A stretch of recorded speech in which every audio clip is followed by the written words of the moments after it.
السلام عليكم ورحمة الله وبركاته. أعوذ بالله من الشيطان الرجيم. بسم الله الرحمن الرحيم. يا أيها الناس اتقوا ربكم الذي خلقكم ونفس واحدة وخلق منها زوجها وبث منهما رجالا كثيرا ونساء واتقوا الله الذين تساءلون به والأرحام إن الله كان عليكم رقيبا. صدق الله العليم. رب اشرح لي صدري ويسر لي أمري واحلل عقدة من لساني فيفقهوا قولي. அல்லாஹுடைய மாபெரும் கருணையால 10வது நோன்பை பூர்த்தி அடைஞ்சிருக்கோம். அல்ஹம்துலில்லாஹ். நம்ம கூட போன போன வருஷம் இருக்கிறவங்கலாம் இந்த வருஷம் நம்மள பலரும் இருக்கிறது இல்ல, அப்படிதானே? ஆனா அல்லாஹ் இந்த அருள் நிறைந்த மாதத்துல நம்ம எல்லாத்தையும் இந்த அருள் கிடைக்கிறதுக்காக நம்ம எல்லாத்தையும் ஒன்று சேர்த்திருக்கான். அல்ஹம்துலில்லாஹ். இந்த மாதம் எப்படிப்பட்ட மாதம்? நன்மைகளை அதிகம் செய்யக்கூடிய மாதமாகவும் மன்னிப்பு தேடக்கூடிய மாதமாகவும் அல்லாஹுவ நெருங்கும் வாய்ப்பு பெறும் மாதமாகவும் இருக்குது. இன்னும் இந்த மாதத்துடைய சிறப்பு என்ன?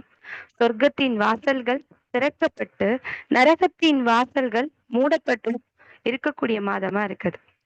இன்னும் இந்த மாதம் சைத்தான்கள் விலங்கிடப்படும் மாதம். இந்த ரமலான்ல நம்முடைய தீய பண்புகள் எல்லாம் போக்கிட்டு நன்மைகளையும் நல்ல பண்புகளையும் வளர்க்கக்கூடியவங்களா அல்லாஹ் நமக்கு அருள் புரிய துவா செய்தவளாக ஆர்வம் செய்கிறேன். அல்ஹம்துலில்லாஹ். இன்னைக்கு நம்ம தலைப்புக்குள்ள போறதுக்கு முன்னாடி ஒரு விஷயம் சொல்லணும்னு நினைக்கிறேன். தொடர்ச்சியா ரசூலுல்லாவுடைய பண்புகளை பார்த்துட்டே தான் வரும். அதனால சொன்ன விஷயங்களையே ஒவ்வொருத்தரும் சொல்றாங்களே அப்படின்னும், ஏற்கனவே இத பயான்கள்ல கேட்டது தானே அப்படின்னும் அலட்சியமா கேட்காதீங்க. இவங்களுடைய வரலாறு, நபி ஸல்லல்லாஹு அலைஹி வஸல்லம் அவங்களுடைய வரலாற, அவங்களுடைய பண்போ ஒரு சாதாரண மனிதரால வாழவே முடியாது. ஒருத்தவங்கள பத்தி திரும்ப திரும்ப கேட்கறதுனாலதான் நம்மளுடைய மைண்டும் ஹார்ட்டும் இருக்குல்ல, அவங்கள பத்தி சிந்திக்கும், செயலால வெளிப்படுத்தும். அல்லாஹ் தன்னுடைய குர்ஆன்ல சொல்றான், குன்தும் கைர உம்மத்தின் உஹ்ரிஜத் லின்னாசி தஅமுரூன பில் மஅரூஃபி வ தன்ஹவுன அனில் முன்கரி வ துமினூன பில்லாஹி. மனிதர்களுக்காக தோற்றுவிக்கப்பட்ட சமுதாயத்துல சிறந்த சமுதாயமா நீங்க இருக்கிறீங்க அப்படின்னு சொல்றான் அல்லாஹ்.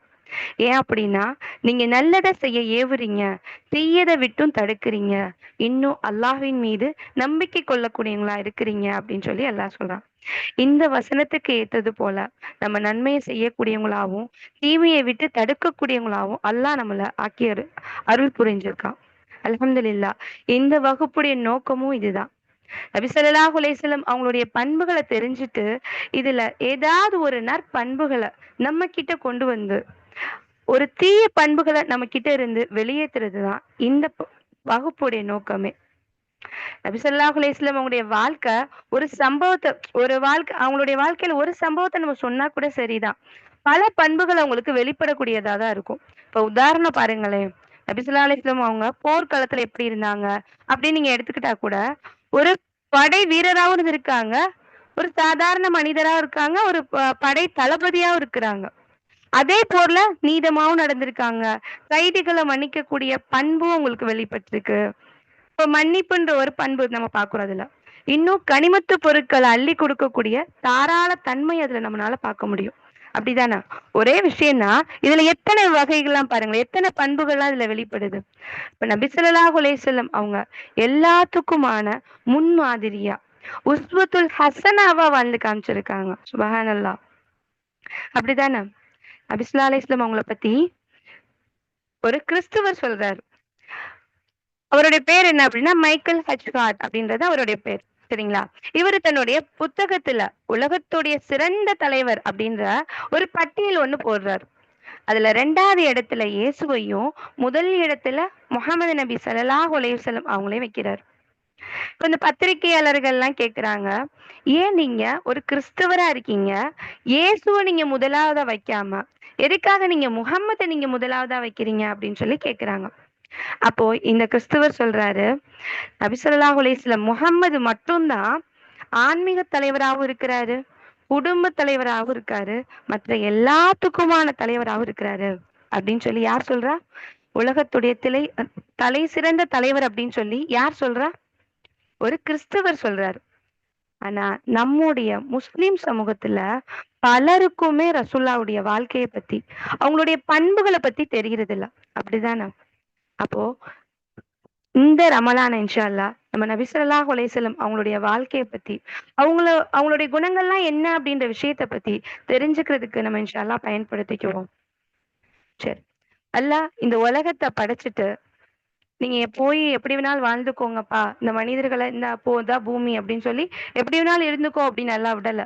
அப்படிதானே? எப்படி விட்டுருக்கான் அல்லாஹ்? இந்த உலகத்த அல்லாஹ் படைச்சு மனிதர்களை இதுல எப்படி வேணாலும் வாழணும்னு விடல. எப்படி விட்டுருக்கான்? சொல்லுங்களேன் எப்படி விட்டுருக்கான்?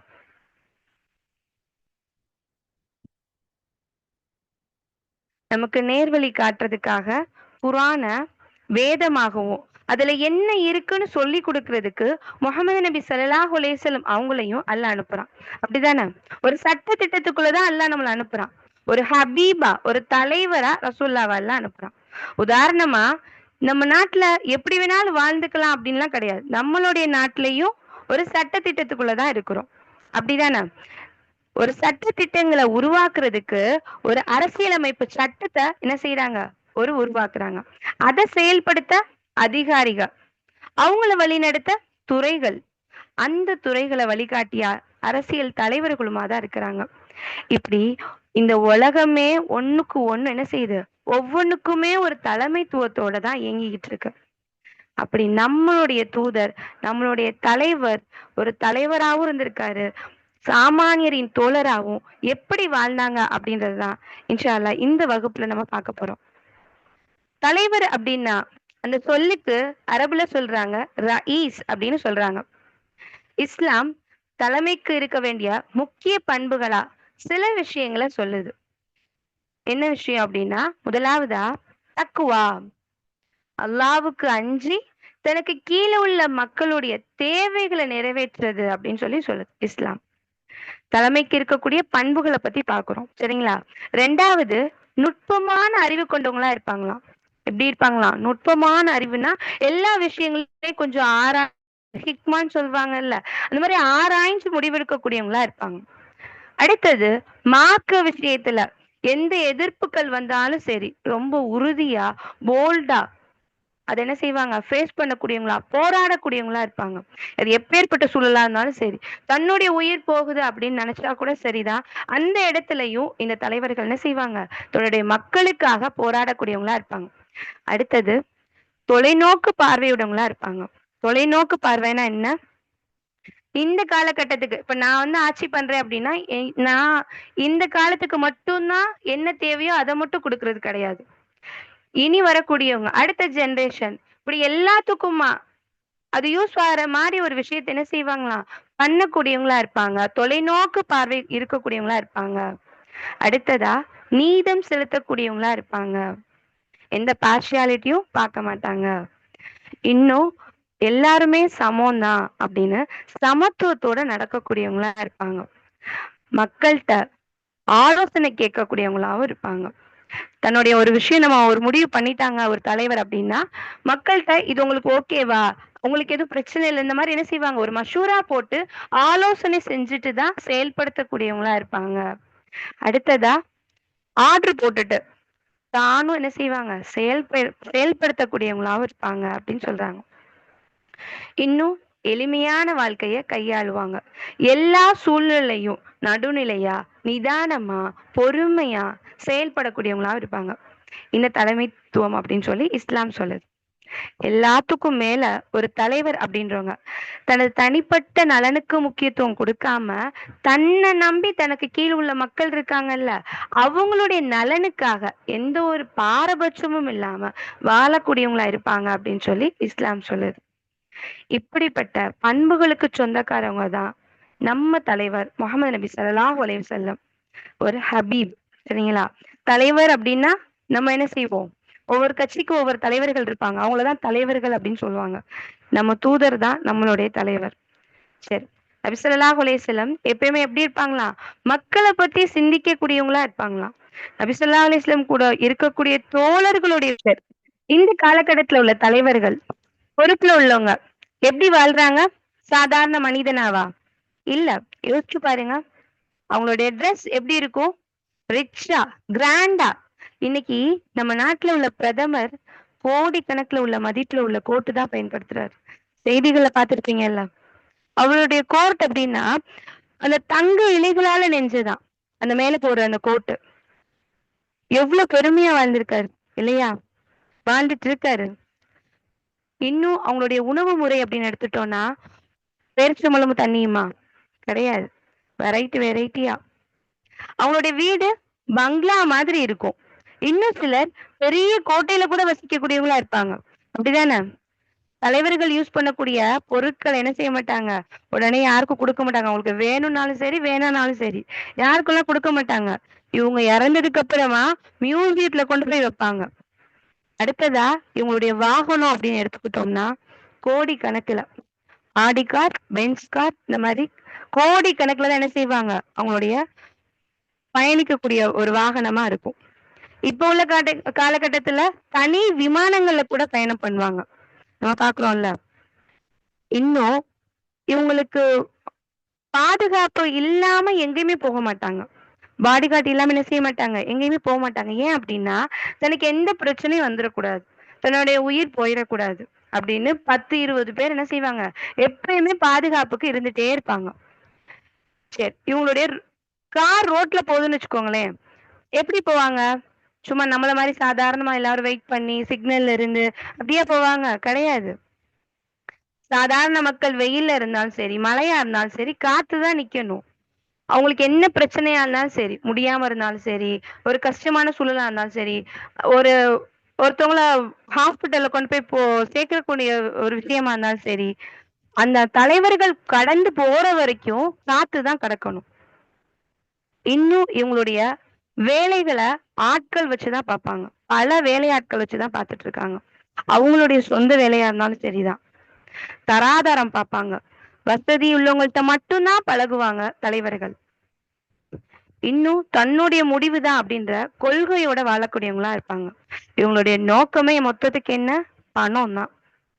அப்ப இந்த உலகத்தை நேசிக்கின்ற காரணத்தினாலதான் இப்படி ஒரு ஆடம்பரமான ஒரு வாழ்க்கையை இந்த தலைவர்கள் விரும்புறாங்க இல்லையா?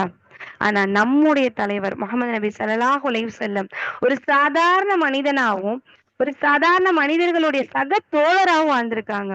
எப்படி வாழ்ந்திருக்காங்க தெரியுமா? ரசூலுல்லாஹ் ஏழை, பணக்காரன்ற எந்த பாகுபாடும் இல்லாம ஒரு சாமானியரின் ஒருவராவே இருக்காங்க ரசூலுல்லாஹ். யார் விருந்துக்கு கூப்பிட்டாலும் ரசூல் என்ன செய்வாங்க? கலந்துக்குவாங்க. நம்மலாம் என்ன செய்வோம்? தராதர பார்ப்போம்ல நம்மல்லாம். இது இவங்க உறவா இருக்கா? நம்ம பெரிய இடத்துல இருந்து கூப்பிட்டா வேணா போவோம். ஏழைகள் கூப்பிட்டா மாட்டோம்ல. அப்படிதானே?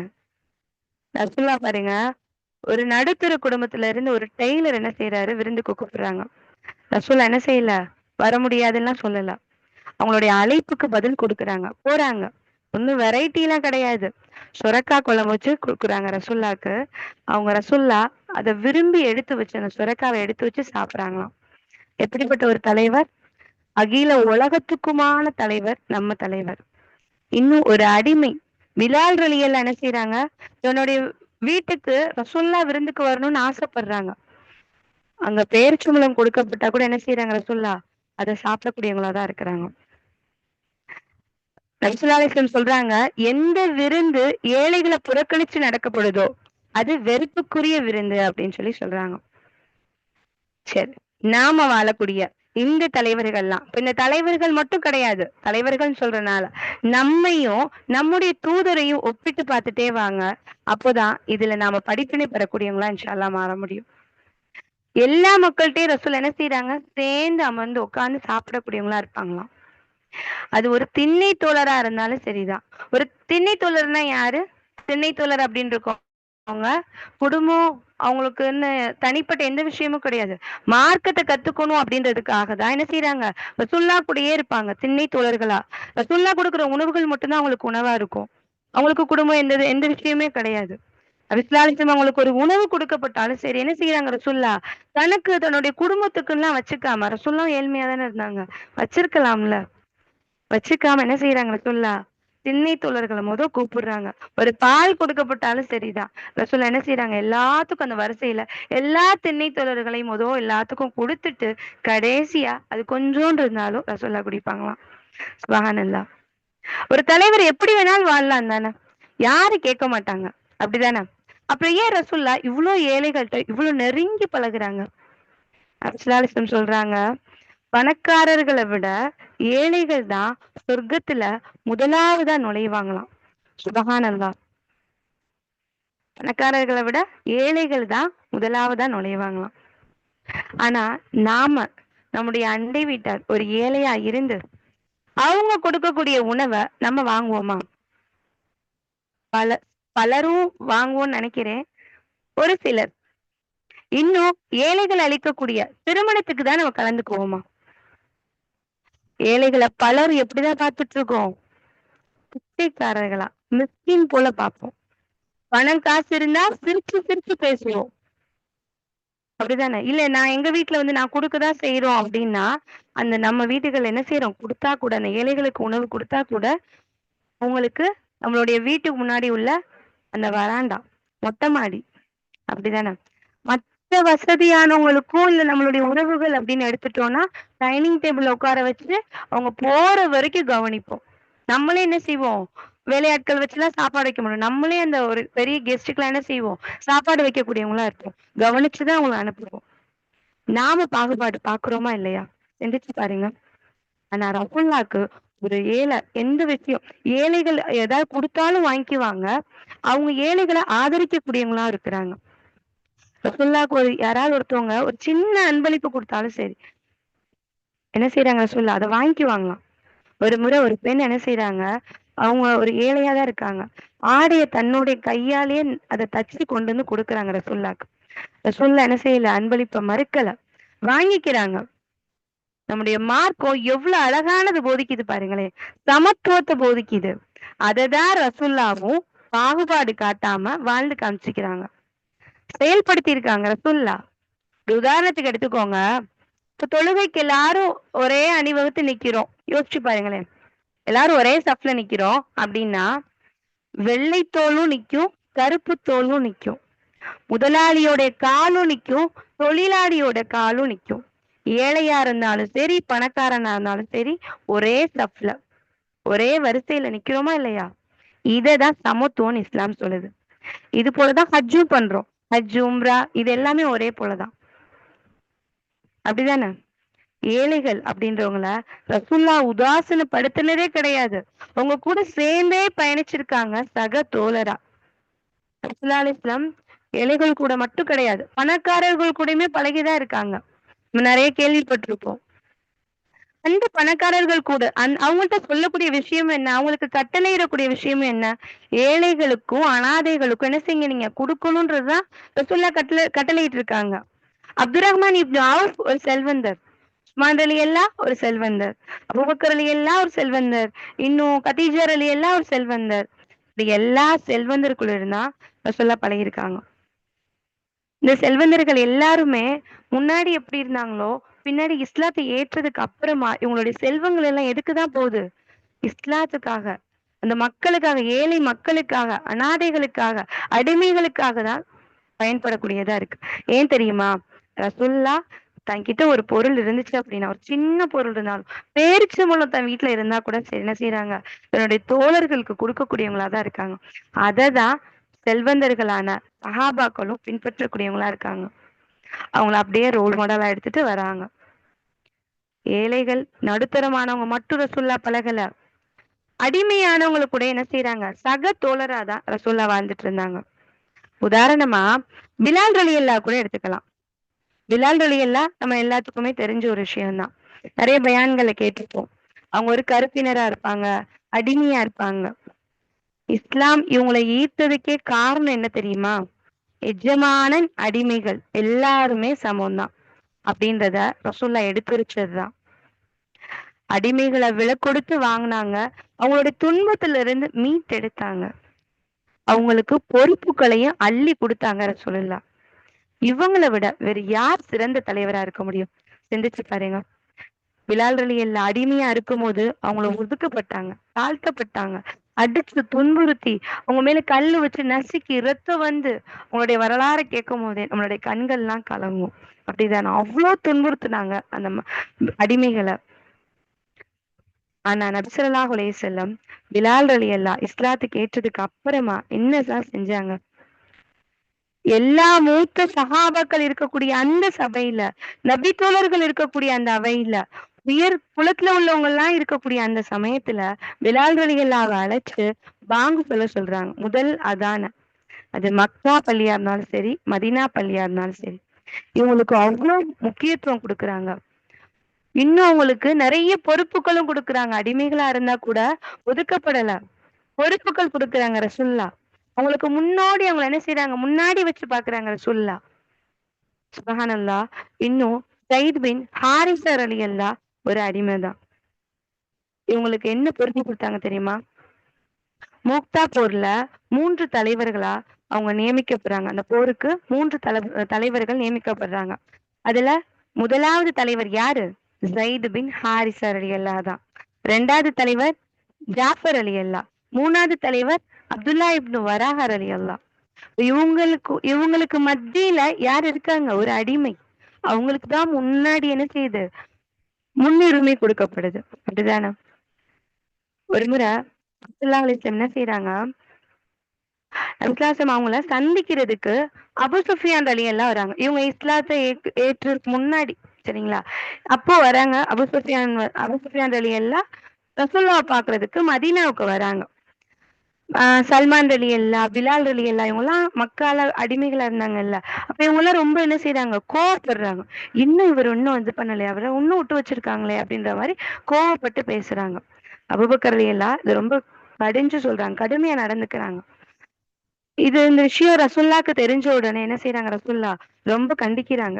கண்டிச்சு அபூபக்கர் ரலியல்லாஹ்ட்ட ரொம்ப கடுமையா நடந்துக்கிறாங்க ரசூலுல்லாஹ். நபி ஸல்லல்லாஹு அலைஹி வஸல்லம் கடுமையா நடந்த காரணத்தினால அபூபக்கர் ரலியல்லாஹு இந்த சல்மான் ரலியல்லாஹ், பிலால் ரலியல்லாஹ் இவங்க கிட்ட போய் மன்னிப்பு கேட்கக்கூடியவங்களா இருக்காங்க. எந்த அளவுக்கு ரசூலுல்லாஹ் ஏழைகள நேசிச்சாங்க. இந்த அடிமைகளுக்கு ஏதாவது ஒரு விஷயம் நடந்துருச்சு அப்படின்னா, கோபப்படக்கூடியவங்களா இருக்கிறாங்க. பெரும்பாலுமே ரசூலுல்லாஹ் சுத்தி யார் தான் இருப்பாங்களாம்? ஏழைகள் தான் இருப்பாங்களாம். எதிரியான குறைஷிகள் இருக்காங்கல்ல, அவங்க நெறைய ரசூலுல்லாஹ்வ குற்றச்சாட்டு சொல்லிட்டே இருப்பாங்க. அதுல ஒண்ணு என்ன தெரியுமா? எ எப்பயுமே ரசூலுல்லாஹ்வ சுத்தி அமர்ந்து உட்கார்ந்துட்டே இருக்காங்க. சுத்தியே இருக்காங்க அப்படின்னு சொல்றதாம். இந்த ஏழைகள் இருக்கிற இந்த அவைக்கு நாங்க வரமாட்டோம். அவங்க இருந்தாங்கன்னா. அவங்க இல்ல அப்படின்னா தான் நாங்க வருவோம் அப்படின்னு சொல்றாங்க. அவங்கள அவ்ளோ கேவலமா நெனைக்கிறாங்க அந்த குறைஷிகள். ஆனா ரசூலுல்லாஹ் எந்த வேற்றுமையும் பார்க்கல. தராதரம் பார்க்கல. சக தோழரா வாழ்றாங்க. நம்மள பலர் சலாம் சொல்ல கூட என்ன செய்றோம்? ஆள் பார்த்து தான் சொல்லுவோம். நல்லா பாதுகாக்கணும். சலாம் சொல்லும்போது, சலாம் அப்படின்னு சொல்ற விஷயத்த சொன்னோனே, ரசூலுல்லாஹ் சின்ன பிள்ளையா இருந்தாலுமே சலாம் சொல்லுவாங்க. நம்ம எப்படி இருக்கோம்? ஆள் பார்த்து சலாம் சொல்லுவோம். நம்மளுக்கு தெரிஞ்சவங்களான்னு பார்ப்போம். நம்மளுக்கு பிடிச்சவங்களான்னு பார்ப்போம். இல்லையா? ஒரு முஹ்மின் இன்னொரு முஹ்மினுக்கு சலாம் சொல்வது கடமை. சரி. அடிமைகளா இருந்தா ரசூலுல்லாஹ் எப்படி நடந்துக்குவாங்களாம்? எப்படி அணைச்சுக்குவாங்களாம். ரொம்ப ஒரு அழகு கம்மியா இருக்காங்க அப்படின்னா கூட, மத்தவங்க எப்படி பார்ப்பாங்க? அழகு கம்மியானவங்கள உதாசீனப்படுத்துவாங்க. ச்சீ! அப்படின்னு நெனைப்பாங்க. அப்படிலாம் ரசூலுல்லாஹ் நெனைக்கல. எப்படி பார்க்குறாங்க? அவங்கள ரொம்ப விரும்புறாங்க ரசூலுல்லாஹ். ஒரு சம்பவம் பாருங்க. ஜாகீர் அப்படின்ற ஒரு நபி தோழர். அழகு கொஞ்சம் கம்மியானவர் தான். ரசூலுல்லாஹ்க்கு இவர ரொம்ப பிடிக்குமாம். ஒரு நாள் என்ன செய்றாங்க, அவரு கடையில கடை தெருவுல பொருட்கள்லாம் வித்துட்டு இருக்காரு. வித்துட்டு இருக்கும்போது, நபி ஸல்லல்லாஹு அலைஹி வஸல்லம் அவங்களுக்கு தெரியாதது போல என்ன செய்றாங்க, பின்னாடி கூடி இவர புடிச்சுக்கிறாங்க. கட்டி பிடிச்சுக்கிறாங்க. அப்போ இது யாருன்னு தெரியலேன்னு சொல்லிட்டு, "யாரு என்ன விடுங்க" அப்படின்னு சொல்றாங்க. திரும்பி பார்க்கும்போது ரசூலுல்லாஹ். அவங்களுக்கு ரொம்ப சந்தோஷமாயிருது. மறுபடியும் என்ன செஞ்சுக்கிறாங்களாம், கட்டி பிடிச்சுக்கிறாங்களாம். நபி ஸல்லல்லாஹு அலைஹி வஸல்லம் ஒரு சும்மா விளையாட்டுக்கு சொல்றாங்க, "இந்த அடிமைய விலைக்கு யாராவது வாங்கிக்கிறீங்களா? இவர யாராவது விலைக்கு வாங்கிக்கிறீங்களா?" அப்படின்னு சொல்லுவாங்களாம். அப்ப ரொம்ப அவரு கவலையா சொல்வாரு, ரசூலுல்லாஹ், "நீங்க என்ன விற்க நினைக்கிறீங்க. என்ன யாருமே வாங்க மாட்டாங்க ரசூலுல்லாஹ். நான் அழகுல ரொம்ப குறைவானவனா இருக்கேன்" அப்படின்னு சொல்றாங்க. நபிசுல்லாலிசம் சொல்றாங்க, இறைவனிடத்துல நீ விலை போகாதவன் நீ நினைச்சிட்டு இருக்க, இறைவனிடத்துல உமக்கு அதிகமான விலை இருக்கு அப்படின்னு சொல்லி ஆறுதல் கொடுக்கக்கூடியவங்களா இருக்கிறாங்க தன்னுடைய தோழர்களுக்கு. சுப்ஹானல்லாஹ். ஒரு ஒரு அழகில்லாதவங்கள, ஒரு அழகு கம்மியா இருக்கிறவங்கள கட்டி பிடிச்சாங்க. அந்த கடை தெருக்கள்ல வேலை பார்த்துட்டு இருக்கவங்கள வேர்வை ஸ்மெல் வரும் இல்லையா? ஆனால் ரசூலுல்லாஹ் ஒரு தலைவர் இல்லையா? தலைவர் அப்படின்ற ஒரு போஸ்ட்ல வச்சு பார்த்துட்டே வாங்க. அப்பதான் இந்த விஷயம் புரியும். அப்போ ஒரு தலைவர் அப்படின்றவர் என்ன செய்யணும்? இப்படிலாம் பார்க்க மாட்டாங்கல்ல. கொஞ்சம் வேர்வை வந்தாலும் கொஞ்சம் நீட்டா இருக்கணும். சென்ட் ஸ்மெல் அடிக்கணும். இந்த மாரி கொஞ்சம் நீட்டாவே பார்த்துட்டு இருப்பாங்க. ஆனா ரசூலுல்லாஹ் அப்படி பார்க்கல. நாம என்ன செஞ்சுட்டு இருக்கோம்? கீழ் ஜாதி போல ஏழைகளையும் என்ன செய்றோம்? உதாசீனப்படுத்தக்கூடியவங்களா இருக்கோம். இப்ப பஸ்ல போறோம், ட்ரெயின்ல போறோம், இல்ல ஷேர் ஆட்டோல போறோம். டிராவல் பண்ணும்போது எப்படி போவோம்? நாமெல்லாம் ஏதோ மேல இருந்து குதிச்சது போல, இவங்க தான் தாழ்த்தப்பட்டவங்கன்றது போல நம்ம நடந்துக்குவோம் தானே! நல்லா பாதுகாக்கணும். நம்ம எல்லாருமே மனிதர்கள் தானே! எளியவர்கள், தாழ்த்தப்பட்டவங்கள் மட்டும் ரசூலுல்லாஹ் நேசிக்கிறத அதோட நிறுத்தாம, அவங்களுக்கு சுயமரியாதைய, கடின உழைப்புகள அவங்களுக்கு கத்துக் குடுக்குறாங்க ரசூலுல்லாஹ். தலைவர்கள் அப்டின்னா, அவங்கள சுத்தி பல வேலையாட்கள் இருந்துட்டே இருப்பாங்க. ஆனா நம்ம தூதருக்கு ஒரு சிலர் மட்டும் தான் இருப்பாங்க. யார் அப்டின்னா, அனஸ் ரலியல்லாஹ் அவங்க அறிவிக்கக்கூடிய ஒரு ஹதீஸ் பாருங்க. நான் 10 ஆண்டுகள் ரசூலுல்லாஹ்ட்ட என்ன செஞ்சேன்? வேலை பண்ணியிருக்கேன். நான் ரசூலுல்லாஹ் சீன்னு கூட சொன்னதில்ல. "என்ன இப்படி பண்ணிட்டு இருக்க?" அப்படிலாம் சொன்னதில்ல ரசூலுல்லாஹ். "ஏன் இத பண்ணல? ஏன் இத பண்ணுன?" அப்படிலாம் கேட்க மாட்டாங்களா ரசூலுல்லாஹ். நம்ம வீட்ல ஒருத்தவங்க வேலை பார்க்குறாங்க அப்படின்னா என்ன செய்வோம்? "ஏன் இந்த பாத்திரம் கழுவல? ஏன் இந்த வேலை முடிக்கல?" கேட்போம்ல. ஒரு விஷயத்த நம்ம சொல்லி கேட்கலன்னா, இப்ப நம்ம சம்பளம் குடுக்குறோம் அப்படின்ற ஒரு தலைவரா, ஒரு ஒரு பொறுப்புக்கு உள்ளவங்களா ஆயிருவோம். இப்ப நான் தான் அப்படின்ற ஒரு விஷயத்த என்ன செஞ்சுருவோம்? அங்க முன்னோக்கி காமிக்க ஆரம்பிச்சுருவோம். நான் ரசூலுல்லாஹ் அப்படி பண்ண மாட்டாங்களாம். கடிஞ்சே பேச மாட்டாங்களாம் ரசூலுல்லாஹ். அவங்களே அவங்களுடைய வேலைகள பண்ணக்கூடியவங்களா இருப்பாங்களாம். ஒரு பயணத்துல அவங்க பயணத்துல போம்போது கூட சஹாபாக்கள் எல்லாரும் ஒவ்வொரு வேலையா பார்ப்பாங்க. சாப்பாடு சாப்பிடணும்ல. அப்ப பயணம் ஒரு ஓரத்துல செய்வாங்க. நிப்பாட்டிட்டு, இந்த வாகனத்தெல்லாம் நிப்பாட்டிட்டு சாப்பிடுறதுக்காக எல்லாரும் அத தயார்படுத்திக்கிட்டு இருப்பாங்க. அப்ப ஒவ்வொருத்தவங்களும் ஒவ்வொரு வேலை பார்ப்பாங்க. விறகுல சுமந்துட்டு ஒருத்தவங்க வருவாங்க. ஒருத்தவங்க சாப்பாடு செஞ்சுட்டு இருப்பாங்க. இப்படி ஒவ்வொருத்தவங்களும் ஒரு வேலை பார்க்கும்போது, ரசூலுல்லாஹ் நான் ஒரு வேலை பார்க்கிறேன் அப்படின்னு சொல்லி, ஒரு வேலைய தானே என்ன செஞ்சுக்குவாங்களாம், தேர்ந்தெடுத்துக்குவாங்களாம். ரசூலுல்லாஹ் வேணாம் ரசூலுல்லாஹ் அப்படிம்பாங்களாம். இல்ல, இல்ல நானும் பண்ணுவேன். சக தோழரா வாழ்ந்திருக்காங்க ரசூலுல்லாஹ். சுப்ஹானல்லாஹ். அடிமைகள்ட்ட எப்படி நடந்துக்கணும்னு ரசூலுல்லாஹ் வலியுறுத்தி சொல்றாங்க. ஒரு முறை என்ன செய்றாரு, ஒருத்தர் வராரு. என்னுடைய பணியாள் ரொம்ப மோசமா நடந்துக்கிறாங்க ரசூலுல்லாஹ். நியாயம் இல்லாம நடந்துக்கிறாங்க ரசூலுல்லாஹ். அவங்கள அடிச்சுக்கவா? அப்படின்னு கேட்கிறாரு. அடிக்கலாமா? அப்படின்னு கேட்கிறாரு. ரசூலுல்லாஹ் அமைதியாவே இருக்காங்க. இப்படி 3 தடவை நான் அடிக்கவா? அடிக்கவான்னு கேட்டுட்டு இருக்காரு. ரசூலுல்லாஹ் சொல்றாங்க, 70 முறை நீங்க என்ன செஞ்சுருங்க, அதுக்கு பதிலா மன்னிச்சிடுங்க அப்படின்னு சொல்றாங்க. இன்னும் அடிமைகள நோக்கி சொல்றாங்க. "அடிமைகளே" அப்படின்னு சொல்லி என்ன செய்யாதீங்க, நீங்க கூப்பிடாதீங்க. ஏன்னா நம்ம எல்லாரும் இறைவனுடைய அடிமைகள் இல்லையா? சுப்ஹானல்லாஹ் எவ்வளவு பெரிய வார்த்தை. அடிமைகளன்னு கூப்பிடாதீங்க. நம்மலாம் யாரு? இறைவனுடைய அடிமை அப்படின்னு சொல்றாங்க. வேலைக்காரர்கள் தன்னுடைய முதலாளிய அதிபரேன்னு சொல்லாதீங்க. அதுக்கு பதிலா என்னுடைய பாதுகாவலரே அப்படின்னு சொல்லி அழைங்கன்னு சொல்றாங்க. நபி ஸல்லல்லாஹு அலைஹி வஸல்லம் ஒரு மனிதனோட எப்படி பழகணும்னு கத்துக் குடுக்குறாங்க. அப்படிதானே? இஸ்லாம் நிறம், மொழி, இனம், பாகுபாடு எல்லாத்தையும் ஒழிக்க வந்ததுதான் நம்மளுடைய இஸ்லாம். வெறும் பேச்சளவுல மட்டும் இல்லாம நபி ஸல்லல்லாஹு அலைஹி வஸல்லம் அத வாழ்ந்து காமிச்சிருக்காங்க. சுப்ஹானல்லாஹ். உடையிலயோ, ஆடையிலயோ தங்களுடைய அடிமைகள காட்டிலும் தாங்க நம்ம ரொம்ப உயர்வா தெரிஞ்சிடக்கூடாது அப்படின்றத ரசூலுல்லாஹ் என்ன செய்வாங்க? பாத்துக்குவாங்க. இன்னும் முரட்டு பிடிவாதம் பிடிச்ச சமுதாய மக்கள பணிய வச்சதே ரசூலுல்லாஹ்வுடைய நற்பண்புகளால தான். மக்களுடைய உள்ளம் கவரும் தலைவரா திகழ்ந்தாங்களா இல்லையா? நான் ஒரு தலைவரா இருந்தாலும் சாமானியரின் ஒருவரா புகழ்ச்சிய விரும்பாம பெருமை இல்லாம என்ன செஞ்சாங்க ரசூலுல்லாஹ் வாழக்கூடியவங்களா இருந்தாங்க. மக்கள் ஒரு அரசர் இருக்காங்க அப்படின்னா எந்திரிச்சு அரசர் வராருன்னா என்ன பண்ணுவோம்? எந்திரிச்சு நின்று மரியாதை செலுத்தக்கூடியவங்களா வாழ்ந்திருக்காங்க ராஜாக்கள் காலத்துல. நான் ரசூலுல்லாஹ் சொல்றாங்க, நான் வரும்போது அப்படி எந்திரிச்சு நிக்காதீங்க அப்படின்னு தடை பண்ணியிருக்காங்க ரசூலுல்லாஹ். அத விரும்பல ரசூலுல்லாஹ். இன்னும் தனக்கு பின்னாடி தோழர்கள் ஒரு பின்னாடி ஒரு படம் வரணும்னு ரசூலுல்லாஹ் விரும்ப மாட்டாங்க. எப்படிதான் பார்ப்பாங்க? தன்னுடைய தோழர்கள், சக தோழர்களா தன் கூட சேர்ந்தே பயணிக்கும்னு நினைப்பாங்க. எப்பேர்ப்பட்ட தலைவர் நம்மளுடைய தலைவர். சிந்திச்சு பாருங்க. புகழ், பதவி, அந்தஸ்து இருக்கக்கூடிய இந்த உலகத்துல இப்படி ஒரு தலைவரா? சுபஹான் அல்லாஹ். யோசிச்சு பாருங்க. ஒரு முறை மக்கா வெற்றி அப்படின்னா, மக்கா வெற்றிய அ மக்கால இருந்து தான் என்ன செய்றாங்க? மதீனாவுக்கே போறாங்க. அப்படிதானே? இந்த மக்கத்து குறைஷிகள் என்ன செய்றாங்க, அவங்களோட மக்கள துன்புறுத்துறதுனால, கஷ்டப்படுத்துறதுனால தான் ரசூலுல்லாஹ் தன்னுடைய மக்களும் என்ன செய்றாங்க, எல்லாரும் மதீனாவுக்கு இடம்பெயர்ந்து போறாங்க. அப்படி போய் மதீனாவுலருந்து 10 வருஷம் கழிச்சு தான் மக்காவுக்கு வராங்க. அப்ப இதுதான் மக்கா வெற்றி அப்படின்ற விஷயத்த சொல்றாங்க. இந்த மக்கா வெற்றியப்ப அபூ சுஃபியான் ரலியல்லாஹுவும், அப்பாஸ் ரலியல்லாஹ் 2 பேருமே இந்த இஸ்லாமுடைய படைகள் வரத பார்க்குறாங்க. பார்த்துட்டு இருக்கும்போது, எப்படியெல்லாம் அந்த காட்சிய சொல்றாங்க பாருங்க.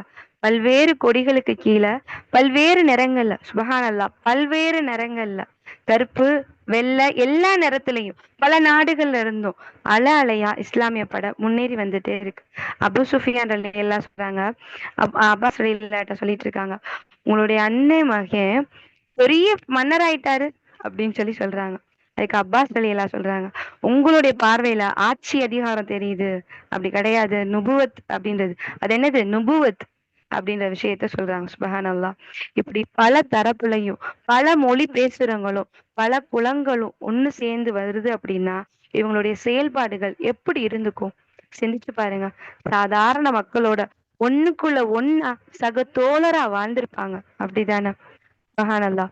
ரசூலுல்லாஹ் ஒரு ஆர்டர் போட்டாங்க அப்படின்னா, ஒரு தலைவர்னா ஆர்டர் போட்டு ஓரமா தானே இருக்கணும். அப்படி இல்லாம இந்த காலத்துல உள்ள தலைவர்கள் அப்படிதான் இருப்பாங்க. ஆனா தலைவரா இருந்தா கூட சாமானியன் தோழர் அல்லவா நம்மளுடைய தூதர். ஹிஜ்ரத் சமூகத்த எடுத்தோம் அப்படின்னா, நம்மளுடைய தலைவருடைய பண்புகள நம்ம நெறைய பார்க்க முடியும். ஒவ்வொரு விஷயத்த நம்ம எடுத்தோம்னாலே அதுல நெறைய பண்புகள் அதுல தெரியும். தலைவர்களுக்கு ஒரு பிரச்சனை அப்படின்னா என்ன செய்வாங்க? முதல்ல தன்னுடைய உயிர பாதுகாக்கிறதுக்கு தான் நெனைப்பாங்க. அப்புறம் தான் மக்கள் எல்லாரும் தான். தன்னுடைய குடும்பமே அதுக்கப்புறம் தான் பார்ப்பாங்க. என் உயிர் ஃபர்ஸ்ட்டு அப்படின்னு சொல்லி என்ன செய்வாங்க? பாதுகாக்க நெனைப்பாங்க. இப்ப சமீபத்துல நடந்த இப்ப ஒரு சம்பவத்த கூட பாருங்களேன். பங்களாதேஷ்ல உடைய பிரசிடென்ட் ஷேக் ஹசீனா இவங்களுடைய ஆட்சி கவிழ்ந்ததுக்கு அப்புறம் ஆட்சி கவிழ்ந்துச்சுன்னா, அந்த தலைவர்களுக்கு பிரச்சனை வந்துரும்ல. அதனால அந்த ஆட்சி கவிழ்ந்ததுக்கு அப்புறமா தன்னுடைய உயிர பாதுகாக்கிறதுக்காக பட பல சாரி படபலத்தோட இன்னும் ஹெலிகாப்டர்லயும் என்ன செஞ்சாங்க? தப்பிச்சு போகக்கூடியவங்களா இருந்தாங்க. ஆனா நம்ம தலைவர் முஹம்மது நபி ஸல்லல்லாஹு அலைஹி வஸல்லம் அவங்க அவங்களையும், மக்கத்து குறைஷிகள் என்ன செஞ்சாங்க? துன்பம் குடுத்தாங்க. இந்த துன்பம் தாங்க முடியாம என்ன செய்றாங்க ரசூலுல்லாஹ், இந்த மக்கள காப்பாத்தணும் அப்படின்னு தான் நெனச்சாங்க. ரசூலுல்லாஹ் தப்பிச்சு போணும்னு நெனைக்கல. ரசூலுல்லாஹ்க்கும் தானே நெறைய வேதனைகள் கொடுக்கப்பட்டுச்சு. ஆனா ரசூலுல்லாஹ் நான் தப்பிச்சு போறேன்னு போகல. என்ன செஞ்சாங்க? மக்கள முதல்ல பாதுகாக்கணும்னு மதீனாவுக்கு அனுப்பிச்சு விடுறாங்க. அதுக்கப்புறம் தான் தானும் தன்னுடைய தோழரான அபூபக்கர் ரலியல்லாஹுவுமே மக்காவுக்கு போறாங்க. எப்பேர்ப்பட்ட தலைவர். அடுத்ததா இவங்களுக்கு பலம்லாம் எதுவும் கிடையாது. ரசூலுல்லாஹ்வும் அபூபக்கர் ரலியல்லாஹு 2 பேர் மட்டும் தான் பயணிக்கிறாங்க. வேற யாரும் கிடையாது. 10, 20 பேர்கள் அப்படின்னு பார்த்தோம்ல. நம்மளுடைய தலைவர்கள் அப்படின்னு. ஆனா ரசூலுல்லாஹ் எந்த ஒரு பலம் இல்லாம பயணிக்கிறாங்க. யாரோட உதவியோட? அல்லாஹ்வுடைய உதவியோட பயணிக்கிறாங்க. மதீனாவாசிகளுக்கு மதீனாவுக்கு போறாங்க. ஆனா மதீனாவாசிகளுக்கு கொஞ்சம் பேருக்கு தான் ரசூலுல்லாஹ் யார் அப்படின்ற ஒரு விஷயமே தெரியும். ரசூலுல்லாஹ்வ கொஞ்சம் பேர் தான் பார்த்திருக்காங்க. கொஞ்சம் பேர் பார்த்தது கிடையாது அப்படின்னா, ரசூலுல்லாஹ் யாருன்னு தெரிஞ்சுக்கிறதுக்காக எல்லாரும் அங்க ஆர்வமா காத்திருக்காங்க. யாரா இருப்பாங்க அப்படின்னு சொல்லிட்டு. இப்ப ரசூலுல்லாஹ்வும் அபூபக்கர் ரலியல்லாஹு 2 பேரும் எங்க போறாங்க? மதீனாக்குள்ள உள்ள நுழையிறாங்க. அந்த மக்கள் என்ன செய்றாங்க? அபூபக்கர் ரலியல்லாஹு தான் தூதர் அப்படின்னு சொல்லி நினைச்சிடுறாங்க. ஏன்னா ரசூலுல்லாஹ் தான் தலைவர் அப்படின்றதுக்கு மற்ற மன்னர்கள் போல என்ன செய்யல ரசூலுல்லாஹ் ஒரு படையோட பலத்தோட ஆரவாரத்தோட என்ன செய்யல ரசூலுல்லாஹ் வரல. ஒரு சாதாரண மனிதரா ஒட்டகத்துல பயணிச்சு வராங்க. அப்படி இருக்கும்போது எப்படி கண்டுபிடிப்பாங்க? அபூபக்கர் ரலியல்லாஹு எப்படி இருந்தாங்களா? முதுமையான இருப்பாங்களா? முதுமையா இருக்கிற காரணத்தினால அபூபக்கர் ரலியல்லாஹு அப்படின்னு சொல்லி அவங்க நினைச்சிடுறாங்க. ஏன்னா ரசூலுல்லாஹ் ரொம்ப துருதுருன்னு இருப்பாங்களாம். அபூபக்கர் ரலியல்லாஹுக்கு புரிஞ்சிருச்சு. இந்த மக்கள் தூதர் அப்படின்னு நம்மள தான் நினைக்கிறாங்க அப்படின்னு சொல்லிட்டு, ரசூலுல்லாஹ் மேல வெயில் படுது. இவங்க ஒரு பொருள வச்சு என்ன செய்றாங்க? மறைக்கிறாங்க. மறைச்ச உடனே தான் தெரியுது, நபி ஸல்லல்லாஹு அலைஹி வஸல்லம் நம்ம தூதர் இவங்க தான். முஹம்மது தான் நம்மளுடைய தூதர் அப்படின்ற விஷயத்த அந்த மக்கள் தெரிஞ்சுக்கிறாங்க. ஒரு சாமானிய மனிதரா வாழ்ந்திருக்காங்க. ஒரு சக தோழரா வாழ்ந்திருக்காங்க ரசூலுல்லாஹ். ரசூலுல்லாஹ் மதீனாக்குள்ள போனோனே ஒரு ஆர்டரும் போடுறாங்க. மஸ்ஜிதுல் நபவிய கட்டணும் அப்படின்னு சொல்லி. அப்போ ஆர்டர் போட்டுட்டு என்ன செய்யல? சேர்லயும் ஏசிலயும் போய் உட்காரல. அந்த பள்ளிய கட்டுறதுக்கு தன்னுடைய உழைப்பு அதுல இருந்துச்சு. என்னெல்லாம் உழைச்சாங்க ரசூலுல்லாஹ்? ரசூலுல்லாஹ் கல்ல தூக்குனாங்க, மண்ண சுமந்தாங்க. அவங்களுடைய உடம்பு ஃபுல்லா புழுதி படிஞ்சிருந்துச்சாம். தலைவருடைய நிலைய பாருங்க. இவர் அல்லவா நம்மளுடைய தலைவர். சாமானியரின் தோழரா வாழ்ந்திருக்காங்க. நபி ஸல்லல்லாஹு அலைஹி வஸல்லம் தலைவரா இருந்தாலும், தன்னுடைய தோழர்கள்ட்ட ஆலோசனை கேட்கக்கூடியவங்களாவும் இருப்பாங்களாம். சுப்ஹானல்லாஹ். ஆர்டர் போட்டு உட்காரல, படையோட வரல. சுப்ஹானல்லாஹ் எப்படி வாழ்ந்திருக்காங்க? ஆலோசனையும் கேட்பாங்களாம் தன்னுடைய தோழர்கள்ட்ட. உதாரணமா அகல் போர் எடுத்துக்கலாம். அகல் போர் அப்படின்ற விஷயத்துல 10,000 எதிரிகள் மதீனாவ முற்றுகையிட வராங்க அப்படின்ற விஷயத்த அங்க உள்ள செய்திகள் அவங்களுக்கு ரசூலுல்லாஹ்க்கு வந்துருது. உளவாளிகள் மூலமா என்ன செய்யுது வந்துருது. இப்ப வந்ததுக்கு அப்புறமா என்ன செய்யணும் ரசூலுல்லாஹ் முதல்ல எடுத்தோனே தோழர்கள்ட்ட தான் ஆலோசனை பண்ணுவாங்க. மஷூரா பண்ணுவாங்களாம். அதுல ஒவ்வொருத்தவங்களும் ஒவ்வொரு மாரி சொல்றாங்க. ரசூலுல்லாஹ் இப்படி பண்ணலாம், ரசூலுல்லாஹ் அப்படி பண்ணலாம் அப்படின்னு சொல்லி ஒவ்வொருத்தவங்களும் ஒண்ணொண்ணு சொல்றாங்க. அதுல சல்மான் பாரிஸ் ரலியல்லாஹ் ஒரு விஷயம் சொல்றாங்க. இவங்க யாரு? சல்மான் பாரிஸ் ரலியல்லாஹ் பாரசீக நாட்டுல இருந்து வந்தவங்க. இவங்க என்ன செய்றாங்க, எங்களுடைய நாடுகள் இந்த பாரசீக நாட்டுல ஒரு பிரச்சனை அப்டின்னா, அந்த மக்கள பாதுகாக்கிறதுக்காக நாங்க அகழ் தோண்டிருவோம். குழி தோண்டி வச்சுருவாங்க. அகழ்னா குழி தோண்டி வச்சுருவாங்க அப்டின்னு சொல்றாங்க. இந்த ஆலோசனை இந்த அந்த அரபியர்கள் இருக்காங்கல்ல, அவங்களுக்கு இது புதிய ஒரு விஷயமா தான் இருக்கும்.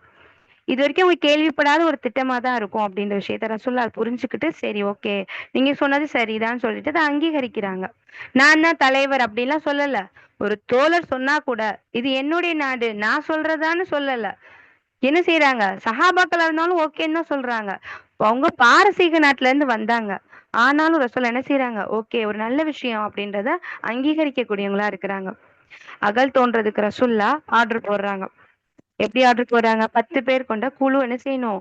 40 முழம் அகழ் தோண்டக்கூடியவங்களா இருக்கணும். ஒவ்வொருத்தவங்களும் இந்த ஒரு குழுவா என்ன செய்யணும்? 40 முழம் அகழ் தோண்டணும் அப்படின்னு ஆர்டர் போடுறாங்க. அதுல முஹாஜிர்கள், அன்சாரிகள் எல்லாருமே என்ன செய்றாங்க? ஆர்வத்தோட குழி தோண்டிட்டே இருக்காங்க. அதுவும் என்ன மாரி ஒரு காலகட்டம் தெரியுமா? குளிர், கடுமையான குளிர் அந்த காலகட்டம். நம்மளுடைய தோழர்களுடைய சிரமத்த பார்த்து ரசூலுல்லாஹ் துஆவும் கேட்கிறாங்களா? ரசூலுல்லாஹ் ஒவ்வொரு முறையுமே என்ன செய்றாங்க? தோழர்களுக்கு துஆ செஞ்சுட்டே இருப்பாங்க. இந்த போர்ல மட்டும் கிடையாது. எல்லா போர்கள்லயும் சரி, எல்லா நேரத்திலயும் சரி, ரசூலுல்லாஹ் தன்னுடைய உம்மத்துக்கு துஆ பண்ணிட்டே இருப்பாங்களாம். சுப்ஹானல்லாஹ். இன்னும் அந்த மக்கள் பசியில ஒரு கல்ல கட்டிட்டு ரசூலுல்லாஹ் எங்களுக்கு பசியில நாங்க ஒரு கல்ல கட்டியிருக்கோம் ரசூலுல்லாஹ் அப்படின்னு சொல்லி சொல்றாங்க. ரசூலுல்லாஹ் சொல்றாங்க, என்னுடைய வயித்துல நான் 2 கல்லு கட்டியிருக்கேன் பாருங்களேன் அப்படின்னு சொல்றாங்களாம். ஒரு சக தோழரா வாழ்ந்திருக்காங்க. ஆனா நாம கஷ்டத்துல இருக்கக்கூடிய உறவுக்கோ, பக்கத்து வீட்டுக்காரங்களுக்கோ ஒரு சின்ன உதவி கூட நம்மனால செய்ய முடியறதில்ல. நமக்கு என்ன? நமக்கு தான் எந்த பிரச்சனையுமே இல்லையே! அப்படின்னு நம்ம வாழ்ந்துட்டு இருக்கோம். ஆனா அல்லாஹ்வுடைய தூதர் ஏழை சஹாபாக்களுடைய வாழ்க்கையில ஒவ்வொரு தருணத்திலயும் சரி, அவங்களோட சேர்ந்து பயணிக்கக்கூடியவங்களா தான் வாழ்ந்தாங்க. இப்படிதான் ஒரு முறை நபி ஸல்லல்லாஹு அலைஹி வஸல்லம் என்ன செய்றாங்க, சஹாபாக்கள் பயணிச்சுட்டு போயிட்டே இருக்காங்க. பசியுடைய காரணத்தினால அங்க அப்படியே பயணத்துல ஒரு ஓரமா பாதையில நிக்கிறாங்க. நிப்பாட்டிட்டு அந்த மரத்துல உள்ள பழத்த நம்ம சாப்பிடுவோம் அப்படின்னு சொல்லிட்டு எல்லாரும் முடிவு பண்றாங்க. அப்ப ரசூலுல்லாஹ் சொல்றாங்க, இந்த மரத்த விட பக்கத்து மரம் இருக்குல்ல, அந்த மரத்துல பழம் நல்லா இருக்கும் அப்படின்னு சொல்றாங்க. சஹாபாக்கள்லாம் கேட்குறாங்க, "ரசூலுல்லாஹ் நீங்க ஒரு தலைவர். இது எப்படி ரசூலுல்லாஹ் உங்களுக்கு தெரிஞ்சுச்சு?" அப்படின்னு சொல்றாங்க. ரசூலுல்லாஹ் சொல்றாங்க, "நானும் உங்கள போல சாதாரண மனிதன் தானே. என்னுடைய சிறு வயசுல நான் ஆடுகள மேய்க்கக்கூடியவன் தானே இருந்தேன். எனக்கு இந்த விஷயத்த பத்தி தெரியும்." அப்படின்னு சொல்லி சொல்றாங்க. சுப்ஹானல்லாஹ். பொதுவா நமக்கு இது போல பொறுப்புகள் கொடுக்கப்பட்டிருந்துச்சு அப்படின்னா, நாம ரசூலுல்லாஹ் மாதிரி சாதாரண மனிதன் அப்படின்னு நான் சொல்வோமா? இல்ல சமாளிப்போமா? நம்மளுக்கு பொறுப்பு கொடுக்கப்பட்டதுக்கு அப்புறமா இந்த விஷயம்லாம் சொல்வோமா? சொல்ல மாட்டோம்ல. ஏன்னா நம்மளுடைய முன்னாடி உள்ள விஷயங்கள்லாம் இந்த வாழ்க்கைய பத்தி சொன்னோம் அப்படின்னா, யாரும் விரும்ப மாட்டாங்க. இல்லையா? முன்னாடி நான் இப்படி இருந்தேன், அப்படி இருந்தேன்னா நம்மள எப்படி பார்ப்பாங்க? ஒரு தரைக்குறைவா தானே பார்ப்பாங்க. அதனால சொல்ல மாட்டோம். ரசூலுல்லாஹ்வுடைய குணத்த பாருங்க. என்ன சொல்றாங்க? நானும் ஒரு சாதாரண மனிதன் தானே. ஆடு மேய்ச்சுட்டு தானே இருந்தேன்னு சொல்றாங்க. ரசூலுல்லாஹ்வுக்கும் மக்களுக்கும் அவங்களுக்கு 2 பேத்துக்கு இடையில டிஸ்டன்ஸ் வந்துரக்கூடாதுன்னு ரசூலுல்லாஹ் ரொம்ப அது கவனமா பார்த்துட்டே இருப்பாங்க. ரசூலுல்லாஹ் நேசிச்சாங்க தன்னுடைய தோழர்கள. ஆனா நம்மளுடைய நம்மளுடைய நாட்ல நம்ம நாட்டுல உள்ள தலைவர்கள்லாம் தன்னை எப்படி பார்த்துட்டு இருக்காங்க? சாமானியரா காட்டுறதுக்காக சொல்லுவாங்க. எப்படி சொல்லுவாங்க? டீ கடை வச்சிருந்தேன் அப்படின்னு சொல்லக்கூடியவங்களா தான் இருக்காங்க.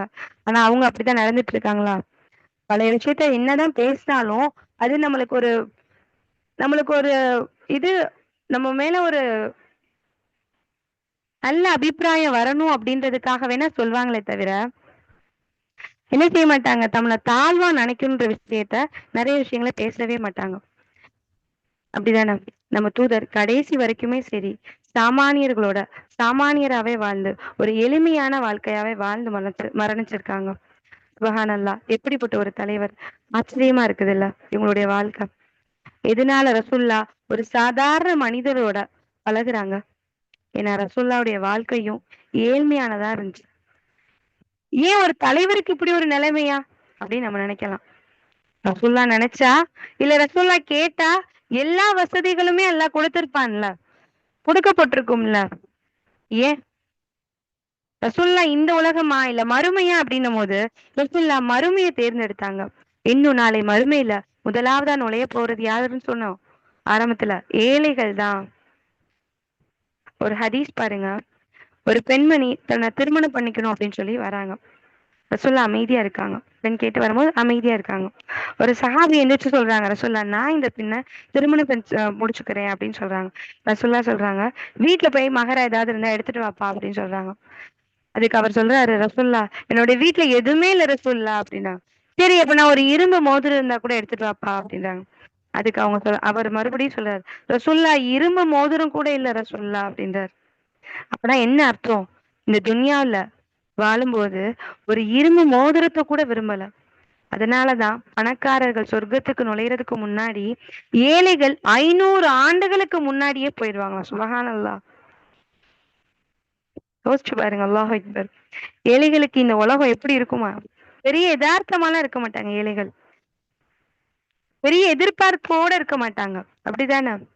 அன்றாட வாழ்க்கையில மட்டும் சிந்திக்கக்கூடியவங்க. இன்னைக்கு என்ன? அப்படின்றது அவங்களோடது. அதுக்கடுத்து என்ன? அதுக்கடுத்து என்ன? அதெல்லாம் அவங்க யோசிக்க மாட்டாங்க. இன்னைக்கு என்னன்ற ஒரு விஷயத்த மட்டும் தான் அவங்க யோசிக்கக்கூடியவங்களா இருப்பாங்க. முஹ்மின்கள் எப்பயுமே எப்படி வாழ்வாங்க தெரியுமா இந்த உலகத்துல? அவங்களுடைய இந்த உலக வாழ்க்கை எப்படி இருக்கும் தெரியுமா? முஸ்லிம்ல வரக்கூடிய ஒரு ஹதீஸ் பாருங்க. "அத்துன்யா சிஜ்னு முஃமினீன்." இந்த உலகம் இறை நம்பிக்கையாளர்களுக்கு சிறைச்சாலையா இருக்காம்.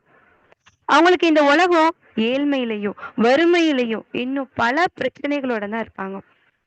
தலைவராயிருந்த நம்ம நபி முகமது நபி ஸல்லல்லாஹு அலைஹி வஸல்லம் அவங்களும் எளிமையான வாழ்க்கைய தான் வாழ்ந்தாங்க. எப்படி வாழ்ந்தாங்க தெரியுமா?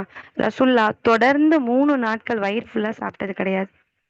1 மாதம் காலம் கூட ரசூலுல்லாஹ்வுடைய வீட்ல அடுப்பு பத்த வைக்காம கூட இருந்திருக்காங்க. அவங்களுடைய வீடுகள்ல சில நேரம் என்ன செய்றாங்க? ரசூலுல்லாஹ் பசிக்குதுன்னு சொல்லி கேட்டு போறாங்க. "ஏதாவது இருக்கா?" அப்படின்னு சொல்லி ஆயிஷா ரலியல்லாஹு கேட்டு போறாங்க.